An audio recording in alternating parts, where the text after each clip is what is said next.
Aoka hivavaka isika rehetra.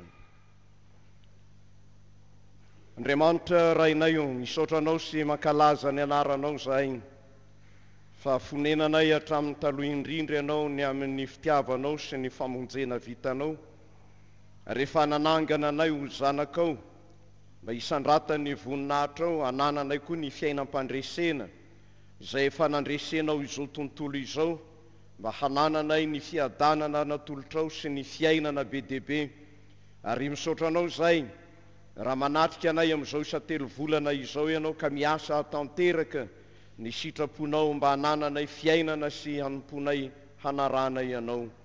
Dia mamindrafo aminay mamelany elokay, ary taio zahay raha andre ny teninao sy ny fampianarana, mba ho tafalatsaka ao amponay ny afatra ao Jesosy izay hitondranao fiainana be dehibe ho anay. Amin'ny anaran-tsonao no anononana izany ataka izany. Amen. Dia miarabantsika amin'ny anaran'i Jesosy Tompo ry havana, mahatratra indray izao isa-telo volana voalohany amin'ity taona 17 sy 2000 ity izao. Ny fampianarana soratra masina izay anjarantsika eto dia araka ny lohateny hoe fiatren'ny kristianina ny fahoriana sy ny fakapanahy eto amin'izao tontolo izao. Ny tenin'Andriamanitra izay ametrahantsika ny fampianarana dia ho hitantsika ao amin'ny Hebreo 2. Hebreo 2 vakiantsika manomboka amin'ny 7:12 ka miafara amin'ny 7:12. Hebreo 2 ny 7:12 hatramin'ny 7:12. Toy izao no favakin'ny teny amin'ny anaran'i Jesosy. Ary koa izao atoky azy, ary indray koa indreto izao sy ireo zaza nomen'Andriamanitra ahy, koa satria manana nofo aman-drano zaza, dia mba nandray izany koa izy mba handringanany amin'ny fahafatesana ilay manana ny herin'ny fahafatesana dia ny devoly, ary mba hanafany izay rehetra nandany ny fiainan rehetra tamin'ny fahandevozana noho ny tahotra ny fahafatesana. Fa hita marina fa tsy anjely no vonjeny, fa ny taranaki Abrahama no vonjeny.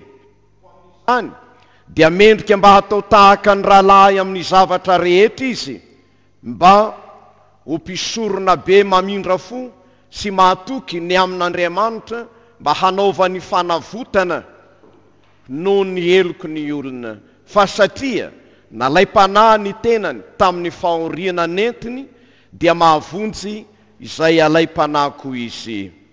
Amen. Petraka isika.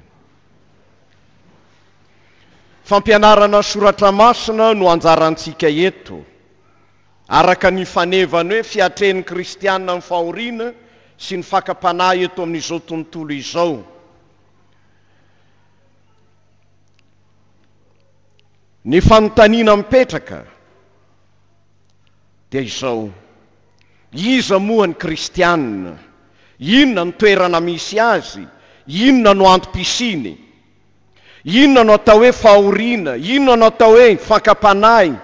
Iza moa izao tontolo izao?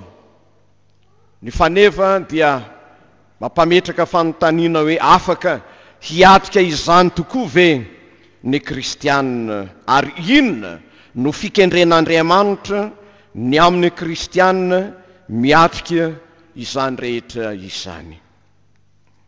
Eto amin'ity planeta tany noforon'Andriamanitra misy antsika ity, no nametrahany indrindra antsika olombelona izay noforoniny, izay voalaza fa ambony indrindra amin'ny asan-tanany amin'ny zavaboary. Dia mamerina mamaky ny fampianaram-pinoana izay voalaza ny Genesis 1 hatramin'ny 2 ny 1 isika. Ny antony, hoy Lutera ray aman-drenitsika, namoronany antsika mba ho sambatra mandrakizay ho amin'ny fanoavana azy, izany no namoronany antsika. No fofon'ny fofinaina mahavelona ny Adama voalohany dia tonga olombelona, Ary tsara ny nanaovan'Andriamanitra ny zavatra rehetra araka ny fampianaram-pinoana ihany. Entiny Genesis 2:2, ny 7, ny Genesis 2:1, ny 1:9. Jehovah Andriamanitra napahafantatra ny zavatra rehetra araka ny Genesis 2:2, ny 9:7. Ka nametraka taminy ho fanoavana n'Andriamanitra noho izany. 1:1, 9:7, ny 9:7, ny am'ireo hazo zay noforonon'Andriamanitra, reo fihinam-bo, reo azo fahalalana tsara sy ny ratsy, ary ny 9:7 ilay azonaina. Izany safidy tsara tao amin'ny olombelona hanaraka ny sitrapon'Andriamanitra, hankatoa ny tenin'Andriamanitra izany, no nosombany Satana izay nanandrana ny zavatra nandrarany Jehovah Andriamanitra any Adama sy Eva.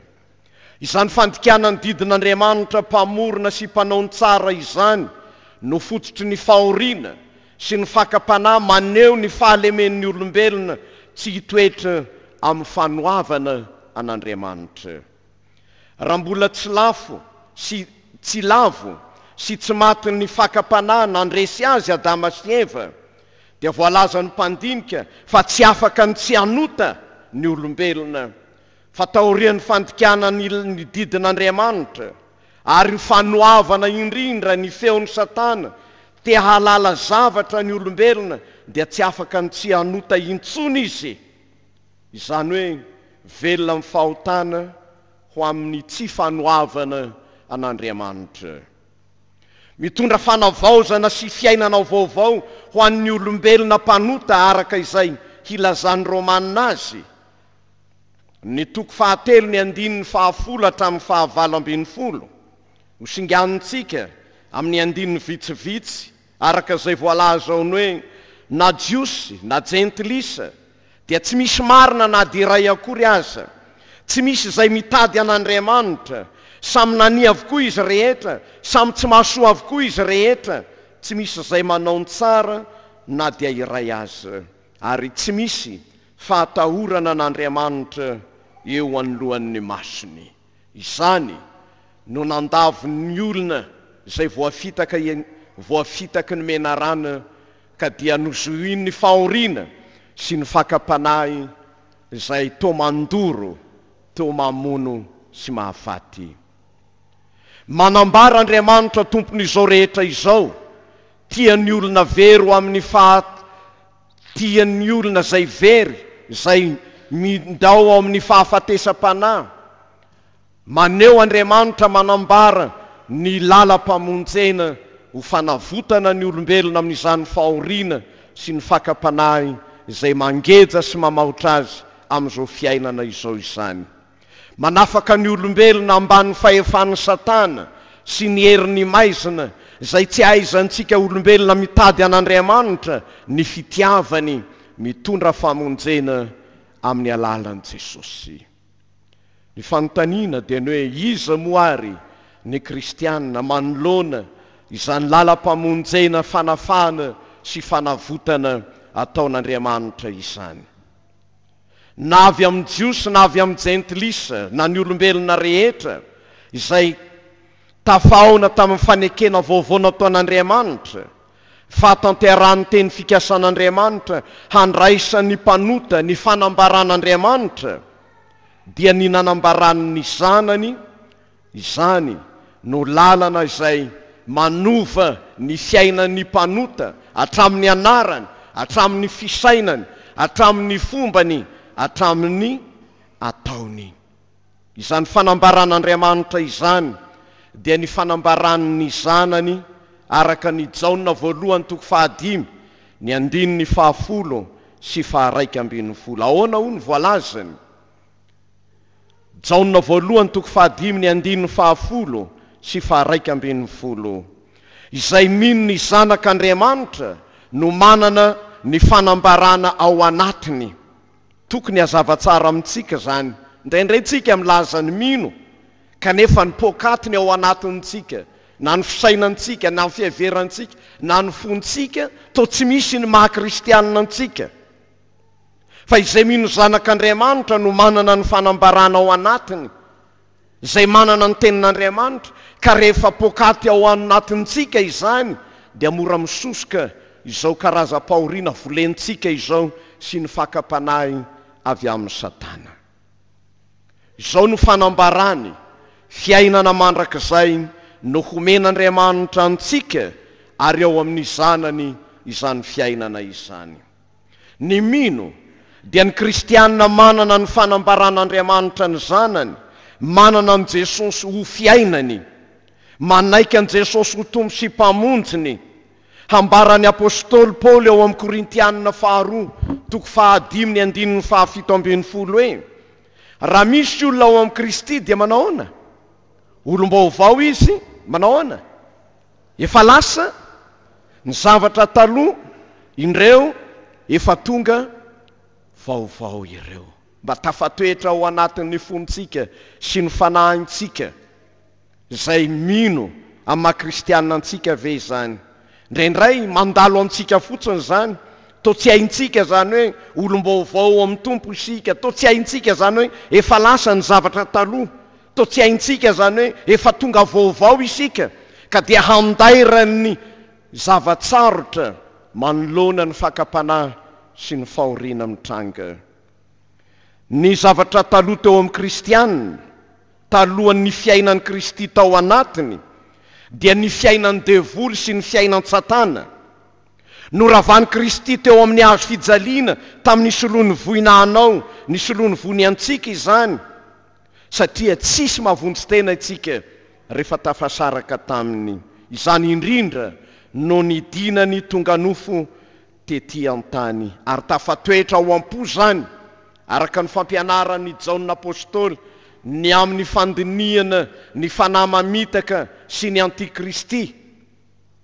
Fa zao toetra ny fanana avy amin'Andriamanitra na tsy, fa ny fanahy izay manaiky an Jesosy ho zanak'Andriamanitra tonga nofo amintsika kristianina, dia ny fanekentsika azy ho tompo, izay no avy amin'Andriamanitra.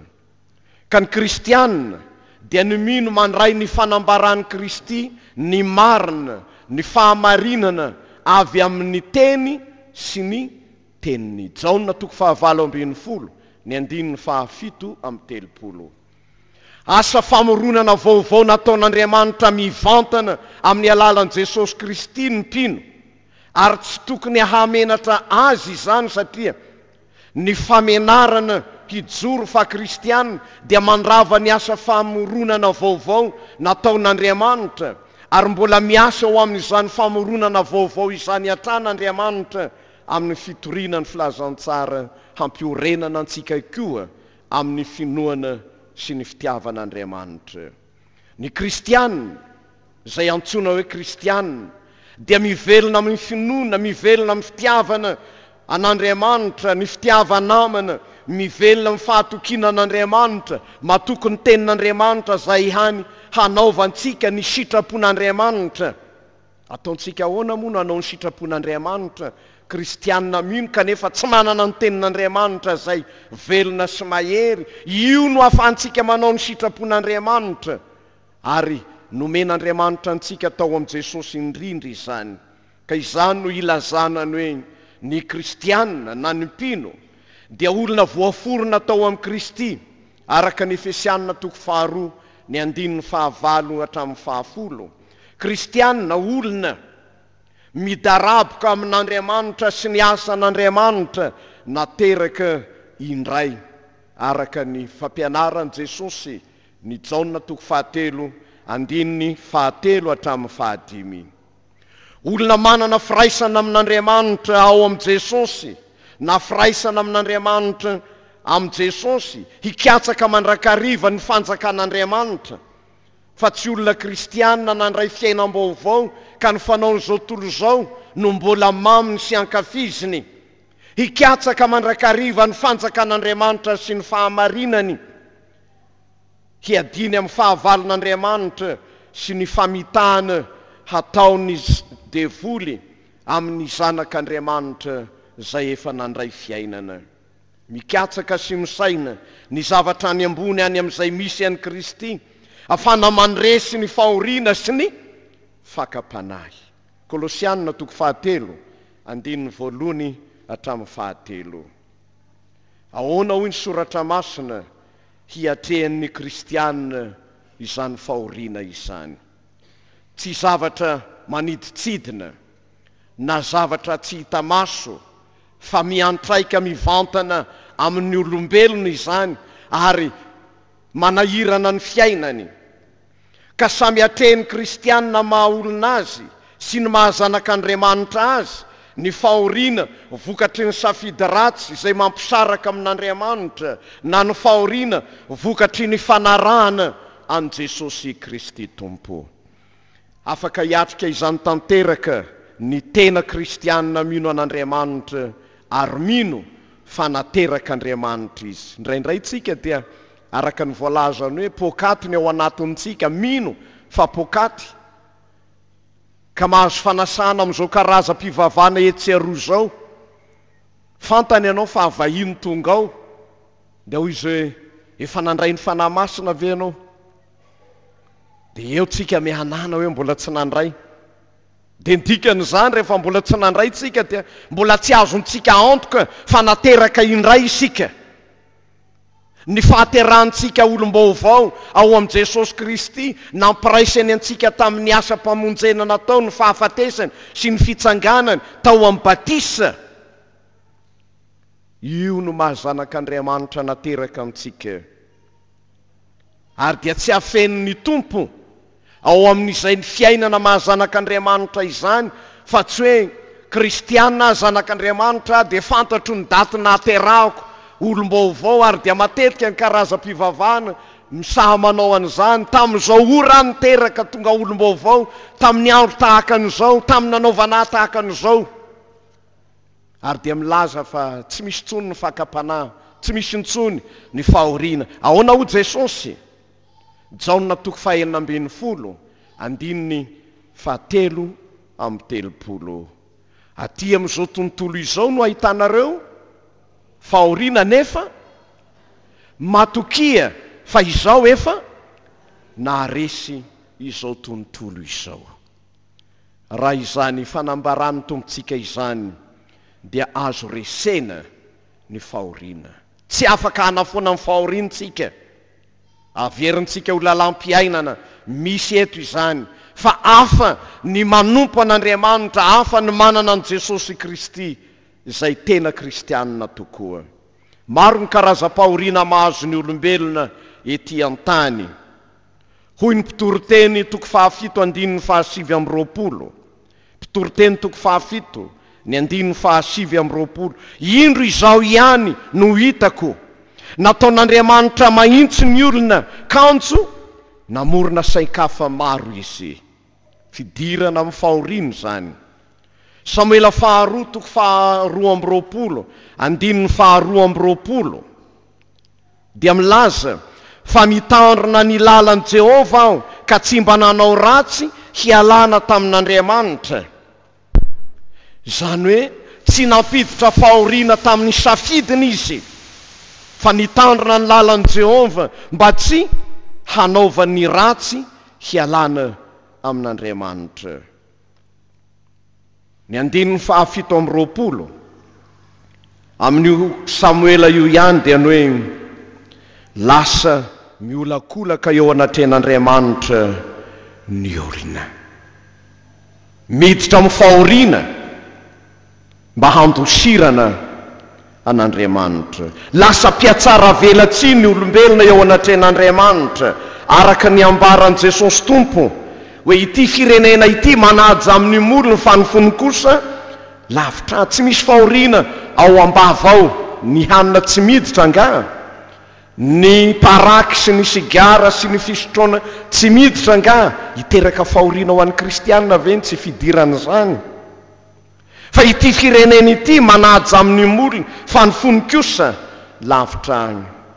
Fantany ny fisian'Andriamanitra, fa na Satana aza mino fa misy Andriamanitra. Fantatro izy fa ilay masin'Andriamanitra ianao, nefa ny ataony no ataony ihany. Fahoriana lalina sy safidy eo amin'ny fiainantsika zany.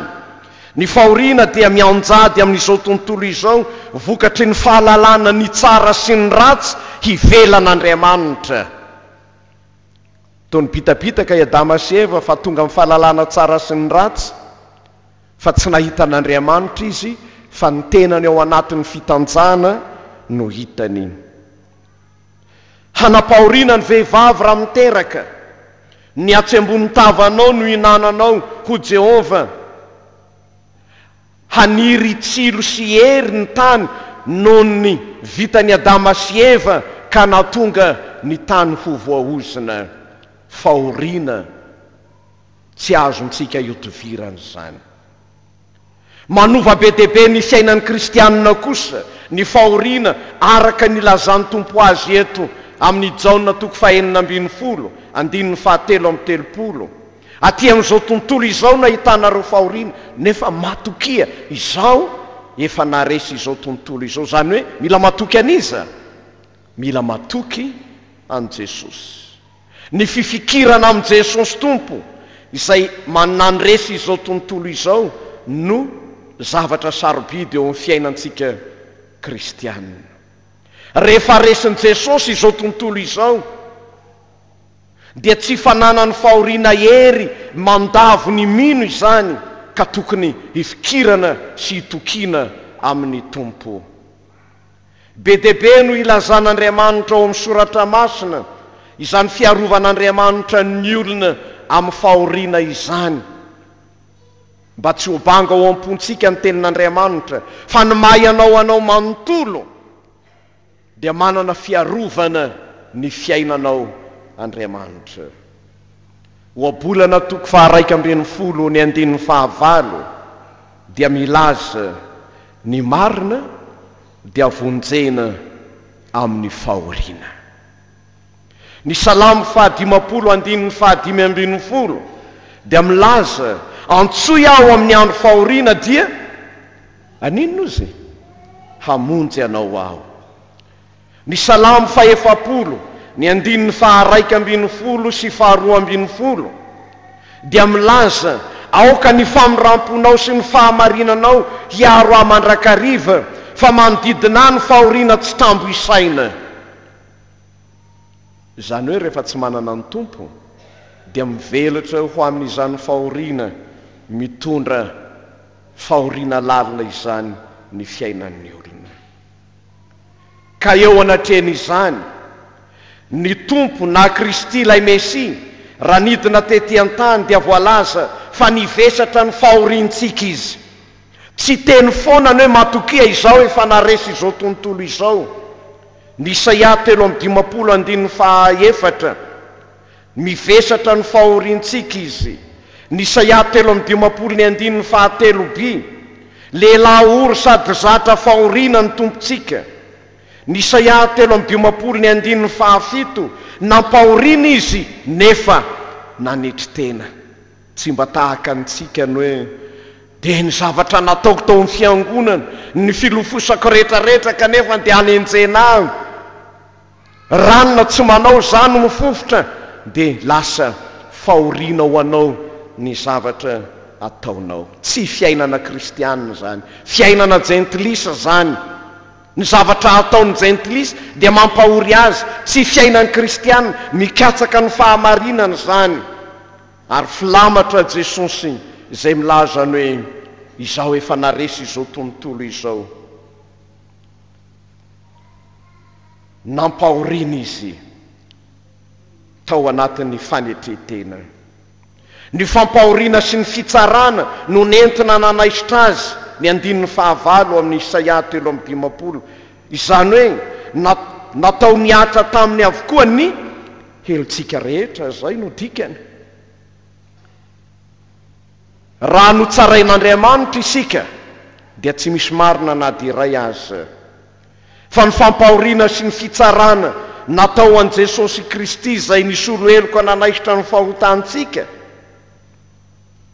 Izany no niatra taminy mba ho famonjena sy ho famelan-keloka, ary le famelan-keloka dia izao ianao no hamarinina tamin'izany fitsaran'Andriamanitra an' Jesosy ny soloeloko antsika izany olo marina ao amin'ny tompo ny voavelaheloko. Izao tontolo izao mampisaraka amin'Andriamanitra no noresen'i Jesosy. Izao tontolo izao ahitana fahoriana efa resin'i Jesosy ka tokony hatoky azy isika. Afaka miatrika tsara ny fahoriana isika satria efa eo anoloantsika ny tompo. Fiainana kristianina akaiky an'Andriamanitra mitondra fanavaozana, fanefena, fanetretena lalina ny fahoriana amin'ny lafiny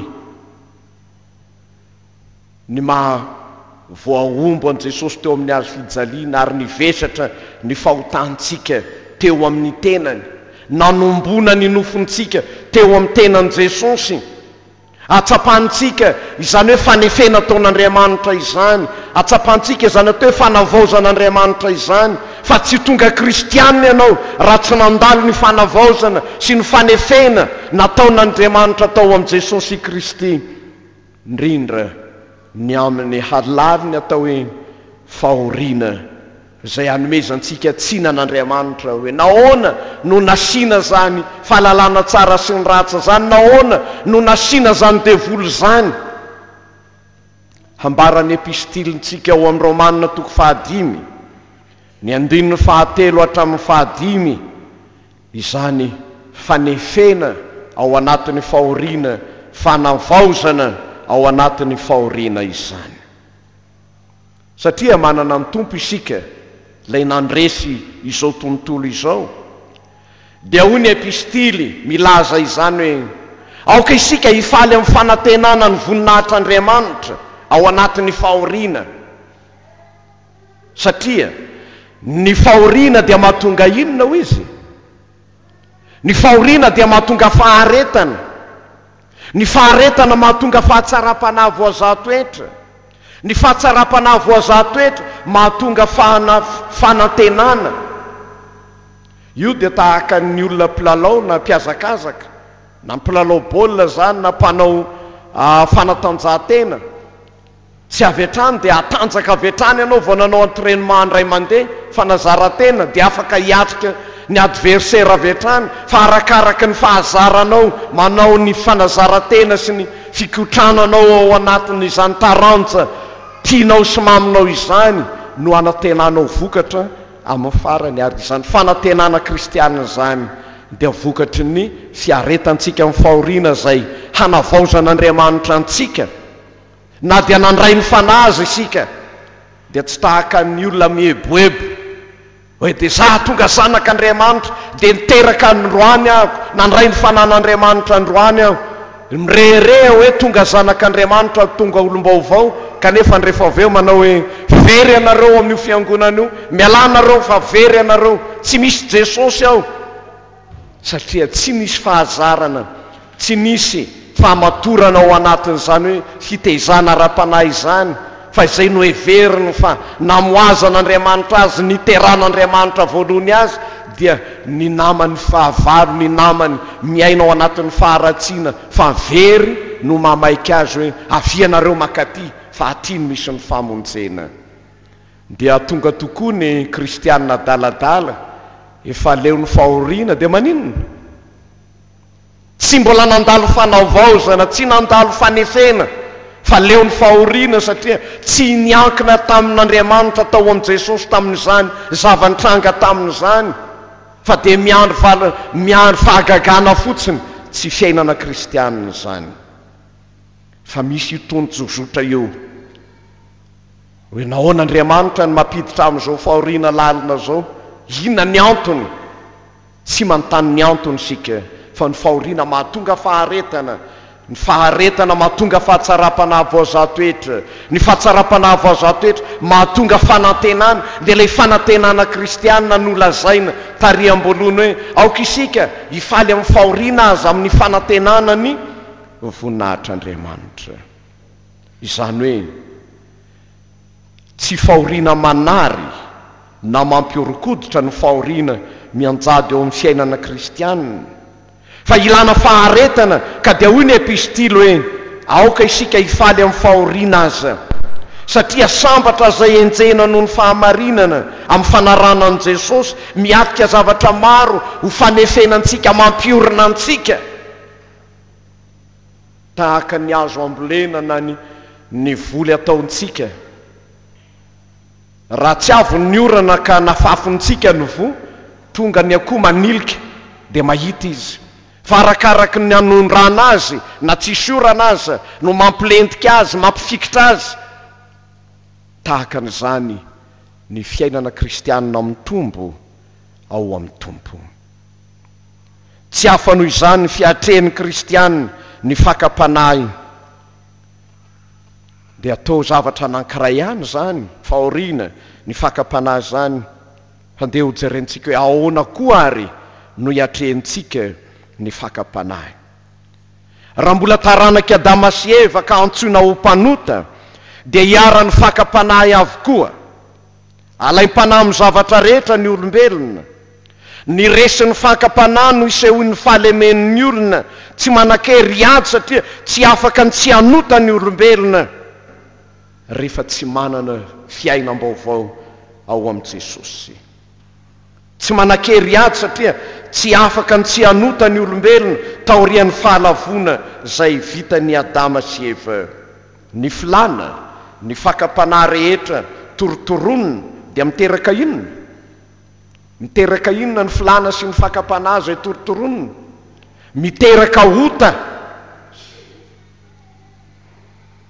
ary ny ota no ny avian'ny fahafatesana ary hoy Jehovahandriamanitra hoe amin'ny andro zay inananao ny fahalalana ny tsara sy ny ratsy zay voankazo eo dia ho fady tokoa ianao ry havana tonga nofo tety an-tany ny zanak'Andriamanitra hamonjy izao tontolo izao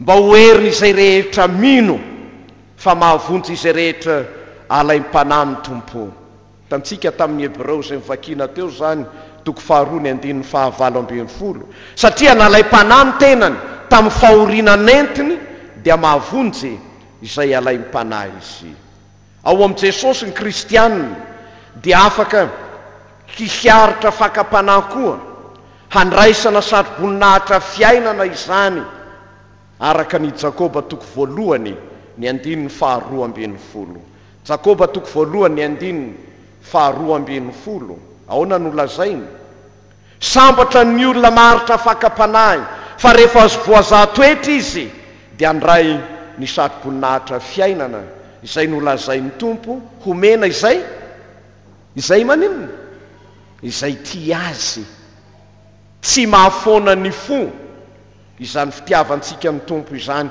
fa sady mampiorina antsika amin'ny finoana mampiorina antsika amin'ny tenin'Andriamanitra mampiorina antsika amin'ny fanahy masina ahafahantsika miady ny ady tsara ny finoana handresentsika ny fakapanahy sy ny fahavalon'Andriamanitra izay iraitia ireo hanapitena ny fiainan'ny zanak'Andriamanitra samy alaim-panahy avokoa ny olona rehetra na kristianina na tsy na mivavaka na tsy na mivavaka amin'Andriamanitra marina na mivavaka amin'Andriamanitra tsy izy tarin'ny filana sy fitahiny izany hoy Jakoba toko 1:4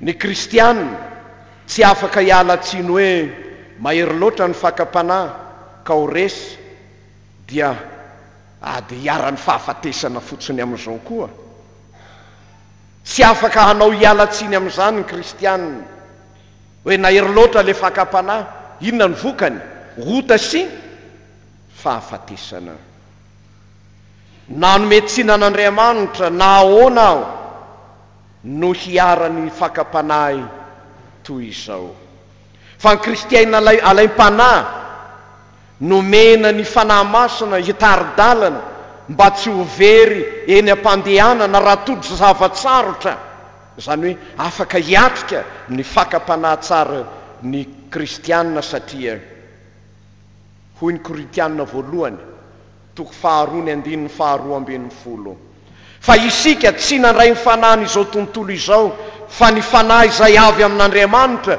mba ho fantatsika izay zavatra nomen'Andriamanitra antsika. Ho hainao amin'izany fanomezan'Andriamanitra ny fanahy masina izany mba tsy ilazana hoe nomen'Andriamanitra fakapanahy aho, mba ho fantatsika izay zavatra nomen'Andriamanitra antsika, hampiorina antsika amin'ny sitrapon'Andriamanitra. Izany no mampifamatotra antsika kristianina amin'ny herin'ny filazantsara ho famonjena izay rehetra mino. Afaka hiatrika fakapanahy isika kristianina ry havana, na dia malemy aza, mba tsy hitokintsika ny tenantsika, fa ilaina haritra ny azo fijaliana ho famonjena antsika. Ahoana hoy ny Hebreo 4, ny 14 hatramin'ny 15. Ahoana ho izy? Hebreo 4, ny 14, 15. Koa satria isika manana mpisorona be lehibe izay lasa namaky ny lanitra, dia Jesosy zanak'Andriamanitra, aoka isika hiazona ilefany ekentsika. Fa isika tsy manana mpisorona be izay tsy mahay miara mitondra ny fahalementsika, fa izay efa nalaim-panahy tamin'ny zavatra rehetra tahaka antsika kanefa tsy nanota. Raha resana izao tontolo izao, dia ity planeta tany nampisian'Andriamanitra antsika ity mba hiasana sy hamoazana, dia lasa terrain de bataille ho an'ny Satana. Izy no manjakazaka, hanana ny stratégie de guerre rehetrarehetra. Raha manao ady anaty akata izy no tompon'ny lakle hoy ny fitenenana, dia izy no tompon'ny gadana. Ary dia misy koa mpanakanto anankiray efa namorona koa, fa izy ndray no tompon'ny varavarana. Ao amin'ny Satana avokoa zany. Tsy menatra izy ny antso an Jesosy hoe miankofa eto anatreko ianao, dia homeko anao izao tontolo izao. No heveriny fa azo fitana Jesosy, azo alaim-panahy izy. Ahoana hoy ny Jakoba 1:17. Fa Andriamanitra tsy azo ny ratsy alaim-panahy, sady tsy mba maka fanahy olona izy. Andriamanitra tsy mamela ny olona alaim-panahy mihoatra noho izay zakany. Azo atrehina tsara ny fakapanahy, tsy manambara fahameloana izany, na dia mpanota tokoa ny olombelona, satria fitaovana iasan'ny Satana noho ny fahalementsika. Tsy mahay mamonjy teny isika, faharesena sy fahafatesana no manjaka amin'izay lavon'ny fakapanahy. Mila mandiny teny isika noho ny fahabangana ao anaty ny tsy fiorenantsika ny amin'ny fiainana maha-kristianina, dia mety ho lavo. Kanefa ny raha lavo dia tokony hijery an Jesosy Kristy tahaka ny nataon'ny Petera. Mety nisy karazana fehobebona sy fireriana tany tao anatin'ny Petera. Raha nasain'i Jesosy hoe avia ary, dia io le vazivazy blagy atao rehefa misy fetifety na kila zavatra ataon'ny fiangonana, hoe natsoina Petera. Dia rehefa avy eo izy dia nitodika ny namany hoe jereo afa mandeha anaty rano, eny ambonin'ny rano. Dia mitranga lela ka eo anatin'iny fiebebony iny izy no nitodika tapoka, nohonjay be no nanarona azy, dia raiky taotra izy latsaka tao anatin'izany. Zava-dehibe izay nataon'Andriamanitra ho fiainantsika ny nanomezana an Jesosy, satria nalaim-panahy ny tenany tamin'ny fahoriana entiny, dia mahavonjy izay alaim-panahiko izy. Aza manao ianao fa kristianina fifoazana ka tsy alaim-panahy. Ary dia misy ny olona mandositra fakapanahy dia misitrika, tsy te hiara-monina amin'ny olona izy. Kanefa na ho aiza ianao na ho aiza, raha mbola antsoina hoe taranaka mpanota, dia azony devoly arany ianao, na any anaty akata, na any anaty aram-bato ianao, na any anaty lavaka mangitsikitsoka ianao. Tsy azonao atao ny ilazany hoe tsy mba azo ny fakapanahy mihidy belona ato. Ny fanahy manota no tsy manam-pitsaharana, tsy mitoetra amin'ny fanavotana vitan'i Kristy.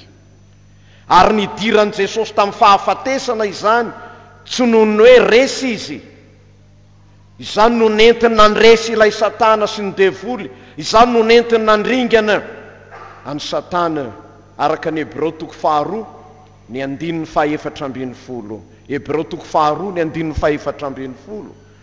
Koa satria manana nofo aman-drano zaza, dia mba nandray izany koa izy mba handringanany amin'ny fahafatesana ilay manana ny herin'ny fahafatesana dia ny devoly. Inona moa zany herin'ny fahafatesana nanany devoly zany? Mitarika anao amin'ny fakapanahy izy satria anao mbola kristianina, mbola mafana fo, dia mitarika anao amin'ny filany izy. Izany no fahafatesana hananany devoly, izany no hananany grady. Ary amin'izany kristianina izay misalotra ny anaran'ny tompo noho ny finoana dia mahatoky handresy hatrany ireo karazana fakapanahy samihafa na ireo zanatsipika halefa n'ilay ratsy, satria tsy nomen'Andriamanitra fanahy osa isika fa fanahy mahery sy fitiavana ary fiononana. Timote 1:1 ny 5:7. Inona no tokony fikendren'Andriamanitra amintsika kristianina amin'izany fahoriana sy fakapanahy miatra izany? Fanefena, fandratsanana, fanamboarana ny kristianina iorina tsara amin'ny finoana, manana an' Jesosy ho tompo izany. Ny Islamo dia mihainohaino atsika eny rehetrarehetra eny izy, milaza ny amin'ny fiavian'i Jesosy eny amin'ny ranolanitra amin'ny andro farany, dia hoy izy hoe Jesosy no hitsaranareo amin'ny andro farany ho any amin'ny fahaverezana. Zay no entiny ray karazana fandrahonana. Jesosy ozy no hitsaranareo amin'ny andro farany any amin'ny elo.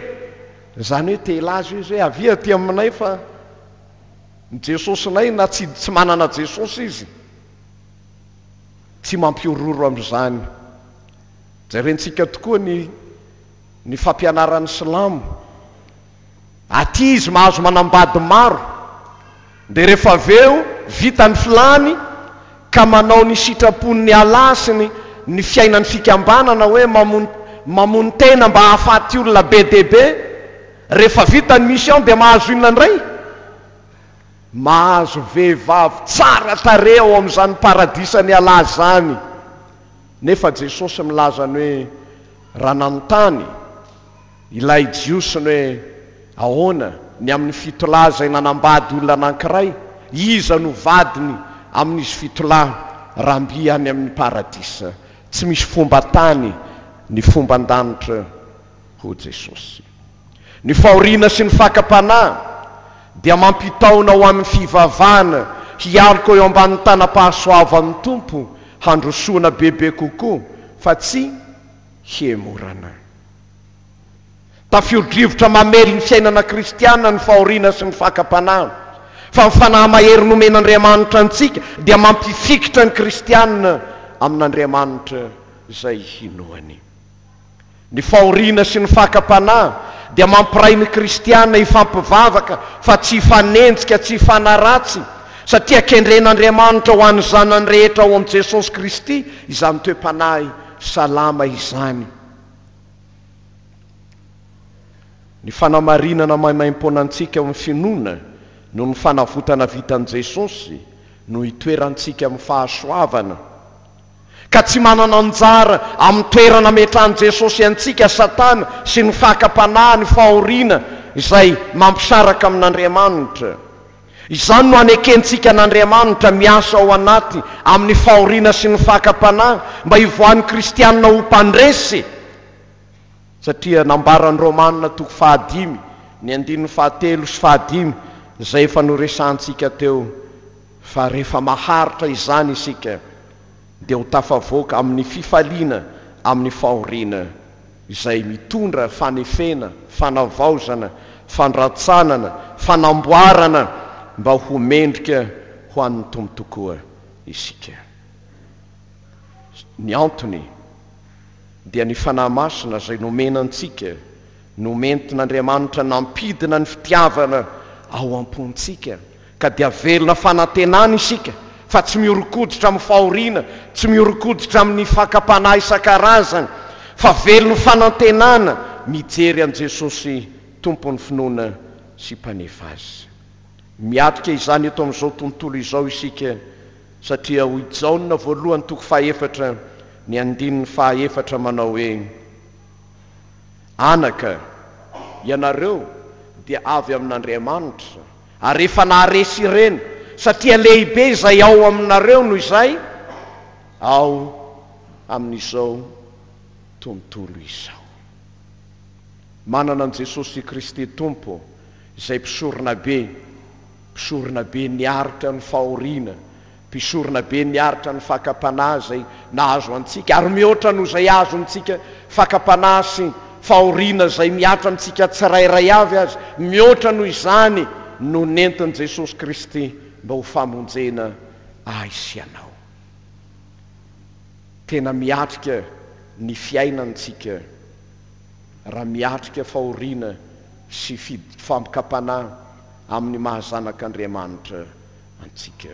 Aoka ny teny Kristy toetra betsaka ao am-pontsika amin'ny salamo sy ny firana, amin'ny tononkira-panahy, mihira sy mankalaza ny Tompo ao am-pontsika, ny amin'ny fahasoavan'Andriamanitra. Fa amin'izany no itombon'Andriamanitra manome antsika ny hery sy ny fitaovana hiadiantsika amin'ny fahavalo, hiadiantsika amin'ny fakapanahy izay mirehitra amin'izao fotoana izao. Fa velomina ny moské, velomina ny fampianarana, maimaim-poana ny fidirana, ny fianarana, ny fitafiana sy ny sisa, fakapanahy lehibe amin'ny fahantrahantsika izany.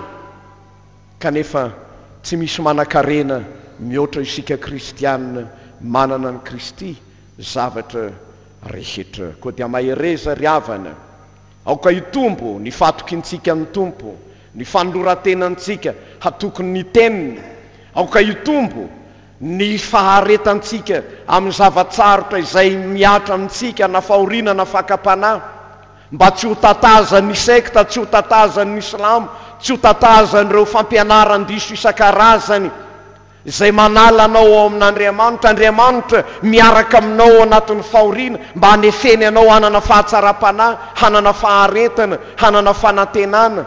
Hilaozanao eo am-potomoto zany raha fotoana tokony handraisanao ny sariboninaitra, kanefa ny anao hoe tsy arotra zany. Tsia, ny kristianina dia nandray ny fanahy hanana ny faharetana amin'ny fanompontsika amin'ny Tompo amin'ny zavatra rehetra.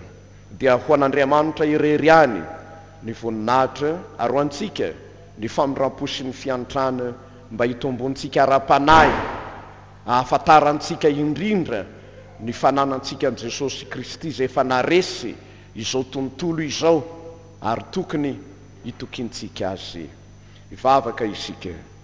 Misaotra anao zay Andriamanitra rainay, midera sy mankalaza anao zay fa tsara ianao, ary na dia maro ny fandrika sy ny velam-pandrika ataon'ny devoly amin'ny fakapanahy, ny fampidirana ny olona ao anatin'ny fahasarotana sy ny zavatsarotra avy amin'ny ataony tsirairay avy, dia ampianaro zay Jesosy atoky anao, satria tsy manana hery hamonjy ny tenanay amin'ny zavatsarotra mianjady. Ataovy matoky anao zay fa efa nalay-panahy tamin'ny zavatra rehetra ianao, ary raha nalay-panahy ianao ka ny emotra dia tsy vitanao ny famonjena anay amin'ny fahalemena sy ny fahotanay. Havaozo anao zay Jesosy, dia misaotra anao no ny mbola ahafahana nanambara ny afatra ao amin'izao isa-telo volana izao, mba hampifikitra anay ho tena iray ao aminao amin'ny fiainam-bavaka sy ny fifampivavahana, mba hahery izahay amin'ny ady rehetra hatrenay, mba ho mpandresy izahay hisalotra ny sariboninaitra fiainana mandrakizay. Misaotra Tompo. Amen.